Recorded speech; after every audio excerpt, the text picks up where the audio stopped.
ಮೇಲೂರು ಮಂಜುನಾಥ್ ಅಭಿಮಾನಿಗಳಿಂದ Nagpur doctor B R. Ambedkar Deekshabhoomi ಯಾತ್ರೆ.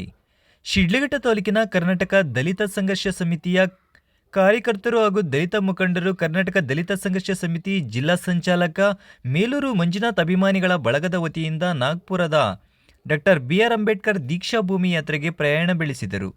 ಶಿಡ್ಲಘಟ್ಟ ನಗರದ ತಾಲೂಕು ಕಚೇರಿ ಮುಂಭಾಗ ಯಾತ್ರೆಗೆ ನಗರ ಪೊಲೀಸ್ ಠಾಣೆ ಪಿಎಸ್ಐ ವೇಣುಗೋಪಾಲ್ ಹಾಗೂ ಸಮಾಜ ಕಲ್ಯಾಣ ಇಲಾಖೆಯ ಸಹಾಯಕ ನಿರ್ದೇಶಕ ಜಗದೀಶ್ ಚಾಲನೆ ನೀಡಿದರು. ಕರ್ನಾಟಕ ದಲಿತ ಸಂಘರ್ಷ ಸಮಿತಿಯ ಜಿಲ್ಲಾ ಸಂಚಾಲಕ ಮೇಲೂರು ಮಂಜುನಾಥ್ ಅವರ ಮಾರ್ಗದರ್ಶನದಲ್ಲಿ ಸಂವಿಧಾನ ಶಿಲ್ಪಿ ಡಾಕ್ಟರ್ ಬಿ.ಆರ್. ಅಂಬೇಡ್ಕರ್ ಅವರು ದೀಕ್ಷೆ ತೆಗೆದುಕೊಂಡ ಪವಿತ್ರ ಭೂಮಿ ನಾಗಪುರಿಗೆ ತೆರಳಿದರು. ಇನ್ನು ಈ ಸಂದರ್ಭದಲ್ಲಿ ಕರ್ನಾಟಕ ದಲಿತ ಸಂಘರ್ಷ ಸಮಿತಿಯ ಮುಖಂಡರಾದ ದೇವರಮಳ್ಳೂರು ಸೊಣ್ಣಪ್ಪ, ತಿಪ್ಪೇನಹಳ್ಳಿ ಆಂಜನಪ್ಪ, ಕೆಮುತ್ತಕದಹಳ್ಳಿ ನಾರಾಯಣಸ್ವಾಮಿ, ಕೊತ್ತನೂರು ಮುತ್ತುರಾಜ್, ಕನ್ನಮಂಗಲ ಸುಜಾತಮ್ಮ, ಶಶಿಕಲಾ ಇನ್ನಿತರರು ಉಪಸ್ಥಿತರಿದ್ದರು.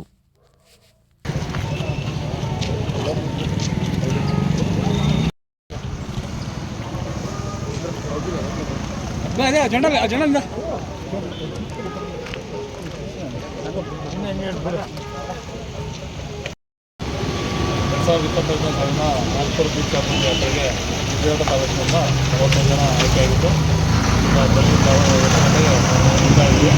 ನಾಳೆ ಬೆಳಗ್ಗೆ ನಾವು ದೀಕ್ಷಾಭೂಮಿನ ಸೇರ್ತೀವಿ.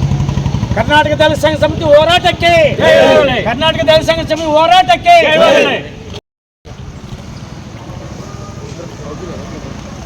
ಅಜೆಂಡ